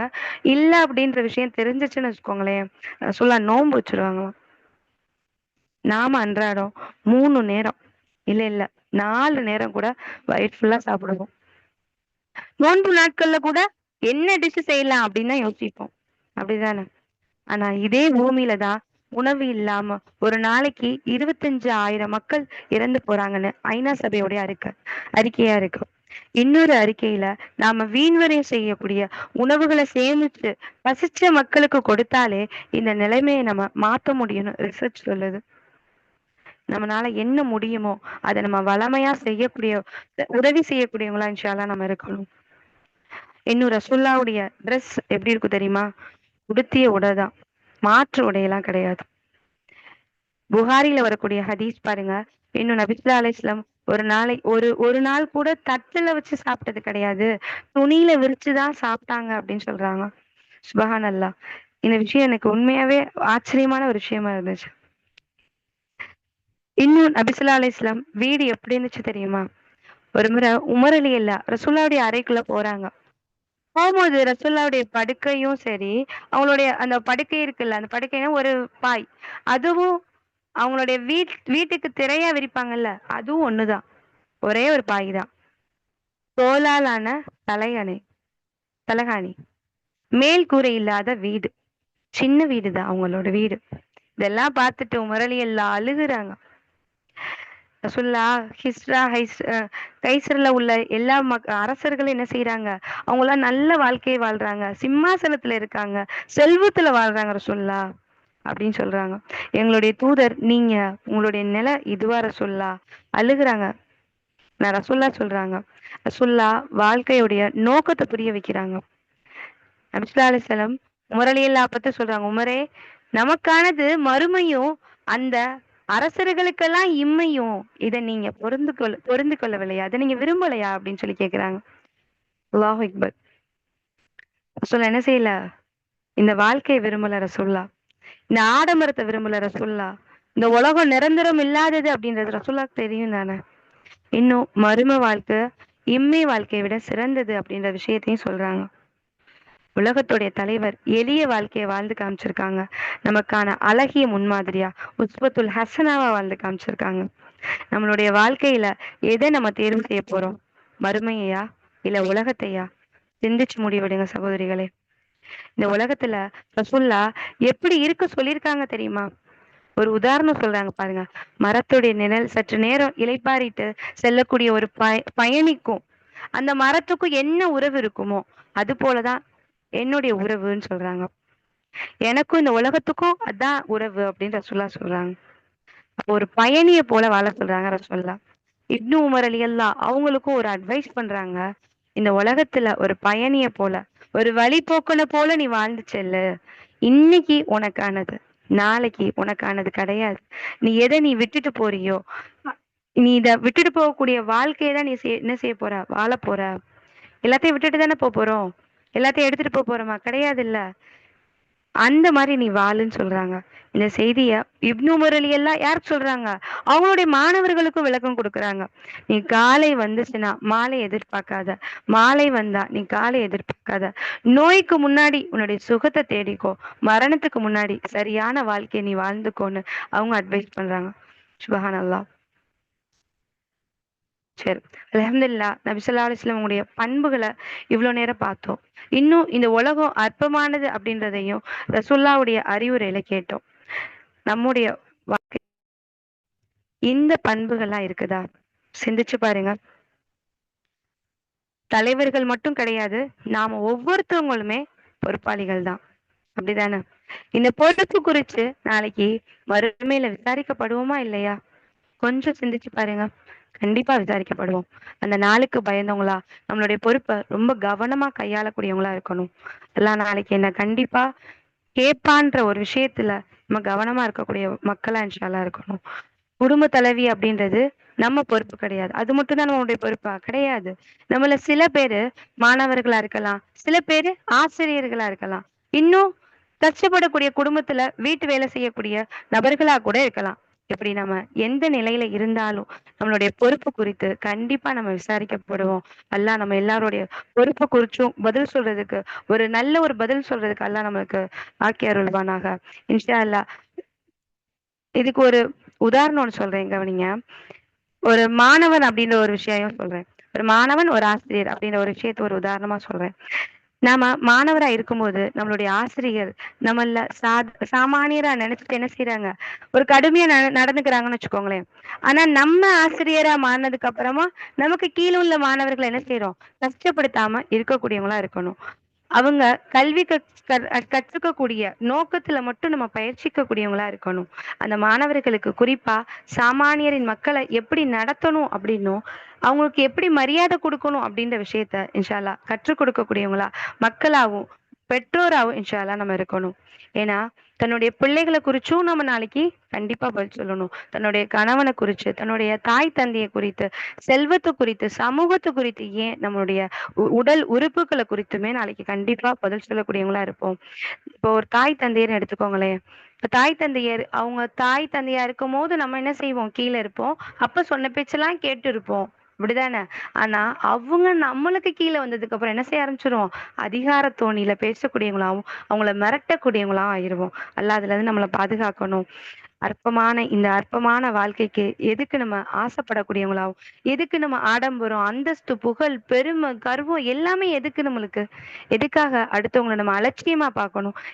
எதுக்காக நம்ம ஏளனமா அவங்கள பார்க்கணும்? நமக்கு கொடுக்கப்பட்ட கொஞ்ச நாட்களையும் இப்படி தீய குணங்களா வாழ்ந்தா நம்மளுடைய கபருக்கு எந்த நன்மைகளை நம்ம எடுத்துட்டு போக முடியும்? எல்லாம் பாதுகாக்கணும். பணக்காரனா இருந்தாலும், ஏழையா இருந்தாலும், எஜமானனா இருந்தாலும், அடிமையா இருந்தாலும் சரிதான். எல்லாருக்குமே ஒரே கபரு தானே! ஒரே மண்ணு தானே! சிந்திச்சு பாருங்களேன். நாம பாகுபாடு காட்டாம கிளைகளாவும் ஜமாத்தாகவும் பிரிஞ்சு வேற்றுமை பார்க்காம அல்லாஹுடைய அடிமையா வாழ்ந்தோம் அப்படின்னா எந்த சூழ்ச்சியும் நம்மள ஒண்ணும் செய்ய முடியாது. சூழ்ச்சி நிறைந்த இந்த காலகட்டத்துல வாழ்ந்துட்டு இருக்கோம். அல்லாஹ் நம்ம அனைவரையுமே இம்மையிலையும் சரி மறுமையிலையும் சரி ஒன்று சேர்த்து பலமான ஒரு சமூகமா மாற்ற நமக்கு அல்லாஹ் உதவி செய்வானாக என்று துவா செய்தவளாக இந்த உரைவை நிறைவு செய்கிறேன். வாஹிர தவனா அல்ஹம்துலில்லாஹி ரப்பில் ஆலமீன். அஸ்ஸலாமு அலைக்கும் வரஹ்மத்துல்லாஹி வபரகாத்துஹு. வலைக்கும் சலாம் வரஹ்மத்துல்லாஹி வபரகாத்துஹு. அல்ஹம்துலில்லாஹ். அல்லாஹுடைய மாபெரும் கிருபையில இன்னைக்கு நம்ம நபி ஸல்லல்லாஹு அலைஹி வஸல்லம் அவங்க எப்படி ஒரு சாமானியரோட தோழனா இருந்தாங்க, எப்படி சாதாரண மக்களோட நபி ஸல்லல்லாஹு அலைஹி வஸல்லம் அவங்க பழகுனாங்க அப்படிங்கிறத பத்தி தெரிஞ்சுக்கிட்டோம். ரொம்ப நிதானமாவும் பொறுமையாவும் அழகா நம்மளுக்கு எடுத்துரைச்சாங்க. அல்லாஹ் அவங்களுடைய கல்வி ஞானத்தை அதிகப்படுத்தட்டும் இன்ஷா அல்லாஹ். பாருங்களேன், நபி ஸல்லல்லாஹு அலைஹி வஸல்லம் அவங்கள பத்தி சஹாபாக்கள் சொல்லும்போது சொல்றாங்க, ஒரு கூட்டம் நடக்குது, இல்ல எங்கேயாவது ஒரு மக்கள் ஒன்று திரண்டு இருக்காங்க அப்படின்னா, அங்க நபி ஸல்லல்லாஹு அலைஹி வஸல்லம் அவங்க எங்க இருப்பாங்கன்னு பார்த்தா, எங்க ஏழைகள், எங்க சாமானிய மனிதர்கள் இருக்காங்களோ, அங்க தான் நபி ஸல்லல்லாஹு அலைஹி வஸல்லம் அவங்க இருப்பாங்களாம். சாமானிய மனிதன்னா யாரு? எந்த ஒரு அங்கீகாரமும் யாராலயும் புகழப்படாத, "ஓ! இப்படி ஒருத்தர் இந்த உலகத்துல வாழ்றாரா?" அப்படின்னு தெரியாம வாழ்ந்துட்டு இருக்கவங்க தான் சாமானியர்கள். அப்படிப்பட்ட மக்களுக்கு பக்கத்துல தான் நபி ஸல்லல்லாஹு அலைஹி வஸல்லம் அவங்க போய் உட்காரக்கூடியவங்களா இருப்பாங்களாம். இப்ப நம்மள கற்பனை பண்ணி பாருங்க. நம்ம ஒரு சபைக்கு போறோம், இல்ல நம்ம வீட்டுடைய ஒரு ஃபங்ஷனுக்கு போறோம், இல்ல ஒரு முக்கியமான ஒரு நிகழ்வுக்கு போறோம். நம்மளுடைய இடம் யாருக்கு பக்கத்துல இருக்கும்? யாருக்கு பக்கத்துல இருக்க நம்ம விருப்பப்படுவோம்? நம்மள சுத்தி இந்த மாரி சாமானியன் இருக்கிறத நம்ம விரும்புவோமா? இப்படி ஒருத்தர் இருக்கிறதே தெரியாத ஒரு நபர் கூட நான் பழகுனா, அவர மாதிரி நானும் காணாமல்ல போயிருவேன். அப்படிங்கிற ஒரு எண்ணம் தானே நம்ம மனசுல வரும். ஆனா நபி ஸல்லல்லாஹு அலைஹி வஸல்லம் அவங்க இப்படி அடையாளம் காணப்படாத, அங்கீகரிக்கப்படாத மனிதர்களோட தான் அதிகம் பழகியிருக்காங்க. அவங்கள தான் ரசூலுல்லாஹ் அதிகம் அன்புக்குரிய வார்த்தைகளால அழைச்சிருக்காங்க. தன்னுடைய மரணம் வரைக்கும் நபி ஸல்லல்லாஹு அலைஹி வஸல்லம் அவங்க தன்னுடைய மனைவியான ஆயிஷா ரலியல்லாஹு அன்ஹாக்கு செஞ்ச ஒரு உபதேசம் என்ன தெரியுமா? ஆயிஷாவே, தேவையுள்ள மனிதர்களை நீ வெறும் கையோட அனுப்பிறாத. தேவை அப்படிங்கிறது வெறும் பொருள் தேவை மட்டும் இல்ல. ஒரு சிலருக்கு அன்பான வார்த்தைகள் தேவையா இருக்கலாம். ஒரு சிலருக்கு ஒரு அங்கீகாரம் தேவையா இருக்கலாம். ஒரு சிலருக்கு ஒரு நல்ல ஸ்பரிசம் தேவையா இருக்கலாம். ஒரு சிலருக்கு அவங்க தோள தட்டி, "பரவால்ல விடு, சரியாயிரும்" அப்படிங்கிற வார்த்தை தேவையா இருக்கலாம். இப்ப பாருங்க, ரசூலுல்லாஹ் தன்னுடைய மனைவிக்கு செஞ்ச உபதேசத்த, "ஆயிஷாவே, தேவையுள்ள மனிதர்களை வெறும் கையுடன் அனுப்பிறாதீங்க. ஒரு பேரிச்சம்பழம் தான் உங்ககிட்ட இருந்தா கூட, அத பாதிய குடுத்தாவது நீங்க அவங்க அனுப்புங்க. ஆயிஷாவே, ஏழைகளை நேசியுங்க. அவங்களுக்கு நெருக்கமா இருங்க. மறுமையில் இறைவன் உங்களுக்கு நெருக்கமாக இருப்பான் அப்படின்னு சொல்றாங்க. இந்த பூமியில வேணா நமக்கு சாமானியர்கள் நெருக்கமானவர்கள் இல்ல அப்படிங்கிற விஷயம் நமக்கு பெருமையா இருக்கலாம். என் கூட பழகுற எல்லாமே பெரிய ஆட்கள் தான். பெரிய மனிதர்கள் தான். எந்த ஒரு சாமானியனும் என் பக்கத்துல இல்ல. அப்படி யாரும் என்கிட்ட வந்து பேசிற முடியாது. என்கிட்ட பேசணும்னா நெறைய அனுமதிகள் வாங்கி பேசணும். நான் ஃப்ரீயா இருக்க நேரம் பார்த்து தான் பேசணும். அப்படின்னு நெறைய கட்டுக்கோப்புகளுக்குள்ள நம்ம வாழ்றோம்னு வச்சுக்கோங்களேன். மறுமையில நம்ம அல்லாஹ்வ விட்டு தூரமா நிக்கக்கூடிய மனிதர்களா இருப்போம்ன்னு ரசூலுல்லாஹ் சொல்றாங்க. இந்த பூமியில எந்த சாமானியர்கள நீங்க வெறுத்தீங்களோ, நாளை மறுமையில அந்த மனிதர்கள பார்த்து நம்ம ஏங்குவோமா? இவரோட நம்ம பழகியிருக்க கூடாதா? இவருக்கு நம்ம ஆதரவு தெரிவிச்சிருக்க கூடாதா? இவரு தேவையோட என்கிட்ட வந்தபோது நான் ஆறுதல் பேசியிருக்க கூடாதா? நான் இவருடைய தேவைகள போக்கியிருக்க கூடாதா? அப்படின்னு ஏங்கக்கூடிய நிலையில ஒவ்வொரு செல்வந்தனும் நாளைக்கு மறுமையில இருப்பானாம். ஒரு ஹதீஸ் நம்ம கேட்டிருப்போம். அல்லாஹ் சொல்றது நபி ஸல்லல்லாஹு அலைஹி வஸல்லம் சொல்றாங்கல்ல, நாளைக்கு மறுமையில ஒரு மனிதன் அல்லாஹ் முன்னாடி போய் நிக்கும்போது, அல்லாஹ் சொல்வானாம், "நான் உன்கிட்ட வந்தனே, நீ ஏன் எனக்கு உணவளிக்கல? நீ ஏன் எனக்கு நீர் வழங்கல? நான் நோயுற்று இருந்தனே, நீ ஏன் என்ன வந்து நலம் விசாரிக்கல?" அப்ப அந்த அடியான் சொல்லுவானா, "யா அல்லாஹ், இந்த உலகத்த படைச்சு, பரிபாலிச்சு, எல்லாத்தையும் ஆட்சி செய்ற அரசன் நீ. உனக்கு எப்படி நான் உணவளிக்க முடியும்? உனக்கு எப்படி நான் நீர் புகட்ட முடியும்? உன்னை எப்படி நான் நலம் விசாரிக்க முடியும்?"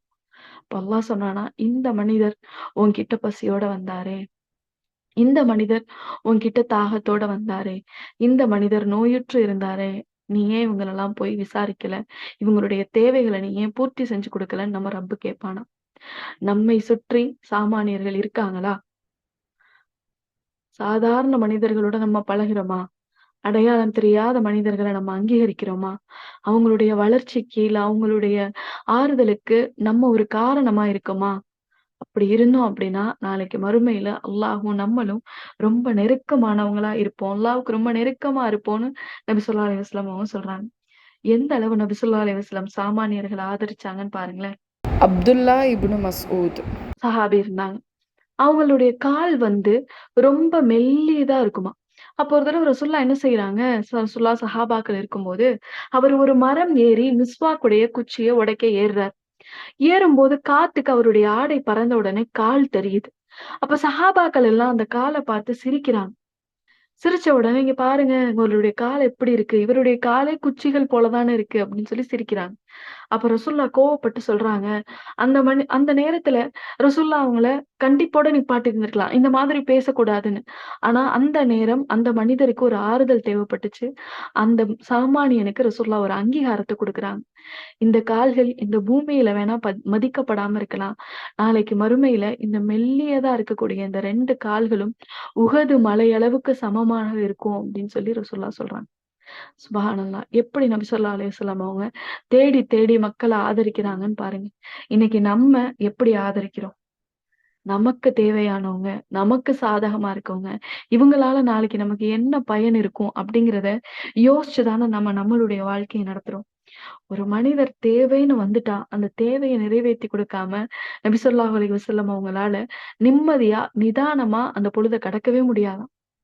ஒரு நேரம் ஒரு முலர் அப்படிங்கிற கோத்திரத்திலிருந்து சிலர் வராங்க ரசூலுல்லாவ சந்திக்க. அவங்கள பார்த்தா கிழிஞ்ச ஆடை, பரட்ட தலை, உடம்பு ஃபுல்லா புழுதி. அப்ப நம்மளா இருந்தா நம்மள தேடி இப்படி ஒரு ஏழை மனிதர் வந்தா நம்மளோட ரியாக்ஷன் எப்படி இருக்கும்? வாங்க என்ன? சொல்லுங்க போங்க. அவங்கள சொல்றதுக்கு நம்ம வெயிட் பண்ணுவோம். என்னன்னு சொல்லட்டும்னு கேட்போம். ரசூலுல்லாவ பாருங்க, அவங்கள பார்த்த உடனே ரசூலுல்லாஹ் என்ன செஞ்சுட்டாங்க, வேகமா எந்திரிச்சு போய் சஹாபாக்களுக்கு கட்டளையிடுறாங்க. போங்க, உங்க வீட்ல 1 தீனார் இருந்தா எடுத்துட்டு வாங்க. ஒரு ஆடை இருந்தா கூட அத கொண்டு வந்து குடுத்துருங்க. ஒரு கையளவு கோதுமை இருந்தாலும் அத கொண்டு வந்து குடுத்துருங்க. ஒரு பேரிச்சம்பழம் தான் இருக்குன்னா, அதுல பாதியவாவது கொண்டு வந்து இந்த மக்களுக்கு குடுத்துருங்க. சொன்ன உடனே அந்த மக்கள் அவங்களுடைய தேவைய வாய் திறந்து சொல்றதுக்கு முன்னாடியே அவ்வளவு பொருட்கள் குமிஞ்சிருச்சாம். இப்ப ரசூலுல்லாஹ் எப்படி அங்கீகரிக்கிறாங்கன்னு பாருங்க. ரசூலுல்லாஹ் சாமானியனுடைய தோழன் அப்படிங்கிறதுக்கு இறுதியா ஒரே ஒரு நிகழ்வு மட்டும் சொல்றேன். நபி ஸல்லல்லாஹு அலைஹி வஸல்லம் அவங்க மதீனாவுக்கு போனதுக்கு அப்புறம் மஸ்ஜிதுன் நபவில இருக்காங்க. தினம் மஸ்ஜிதுன் நபவிய ஒரு கருப்பு நிற மூதாட்டி சுத்தம் செய்றது வழக்கம். டெய்லி அவங்க பள்ளிய கூட்டி, தொடச்சு சுத்தம் பண்ணிட்டே இருப்பாங்க. அப்ப இந்த இந்த பெண் சுத்தம் பண்றத நபி ஸல்லல்லாஹு அலைஹி வஸல்லம் அவங்க ரொம்ப சந்தோஷமா பார்ப்பாங்களாம். ரொம்ப வியந்து பார்ப்பாங்களாம். எவ்வளவு ஆர்வம் இந்த மூதாட்டிக்கு அப்படின்னு சொல்லி. ஒரு கருப்பா ஒரு வயசானவங்க இருந்தா, நம்ம அவங்க கிட்ட போய் பேசுவோமா? அவங்கள கண்டுக்கவாது செய்வோமா? அப்போ ஒரு நாள் என்ன செய்றாங்க ரசூலுல்லாஹ் பள்ளிவாசலுக்கு வரும்போது, அந்த வயதான பெண் இல்லாதத கவனிக்கிறாங்க. கவனிச்சுட்டு விசாரிக்கிறாங்க. "என்ன ஆச்சு?" அப்படின்னு கேட்குறாங்க. கேட்ட உடனே தோழர்கள் சொல்றாங்க, "ரசூலுல்லாஹ் அவங்க இறந்துட்டாங்க" அப்படின்னு. "அவங்க நேத்து இறந்துட்டாங்க." அப்ப ரசூலுல்லாஹ் கேட்குறாங்க, "ஏன் அவங்க இறந்தத என்கிட்ட சொல்லல?" அப்படின்னு. அவங்க இறந்ததுக்காக உங்கள இரவுல உங்கள உசுப்புறத, உங்கள டிஸ்டர்ப் பண்றத நாங்க விரும்பல யா ரசூலுல்லாஹ் அப்படின்னு. அப்ப ரசூலுல்லாஹ் சொன்ன வார்த்தைய பாருங்க.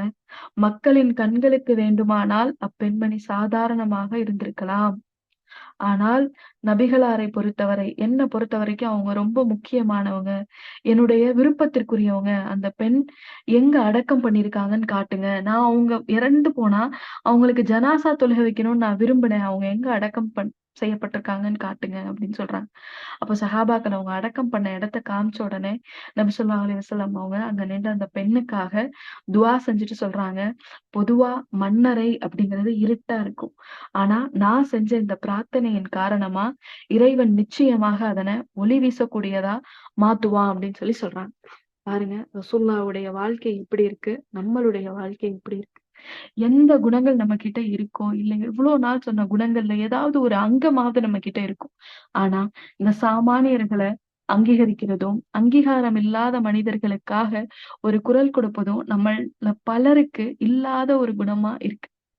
யார் வசதியும், வாய்ப்பும், அதிகாரத்தோட இருக்காங்களோ, அவங்களோட சேர்ந்து பயணிக்கிறத தான் நம்ம விரும்புறோம். இப்போ நபி ஸல்லல்லாஹு அலைஹி வஸல்லம் அவங்க போல சாமானியர்களை தன்னை சுத்தி வச்சுக்கிட்டு நாளை மறுமையிலையும் அல்லாஹ்வுக்கு நெருக்கமான மனிதர்களா வாழக்கூடிய வாய்ப்பை அல்லாஹ் உங்களுக்கும் எனக்கும் ஏற்படுத்தணும் அப்படிங்கிற துஆவோட இந்த அமர்வை நிறைவு செய்றேன். வாஹிரதன்னா அல்ஹம்துலில்லாஹி ரப்பில் ஆலமீன்.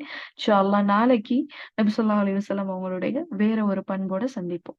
அஸ்ஸலாமு அலைக்கும் வரஹ்மத்துல்லாஹி வபரகாத்துஹு.